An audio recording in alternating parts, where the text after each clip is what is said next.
Is your tab or phone very slow nowadays? Follow these steps to fix the issue.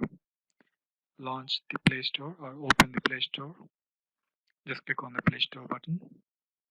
Now you can see the tab is very slow. It's taking time to open the Play Store.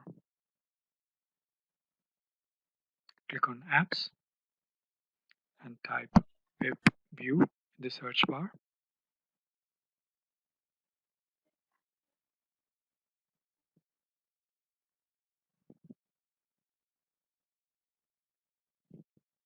Since it is slow, it's taking time to search for the app.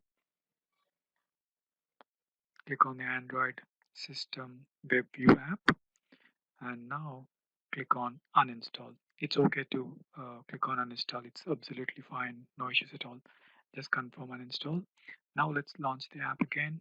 Now you can see when you're typing for Webview, it's even showing the app name. Earlier it was not showing. So that's the difference.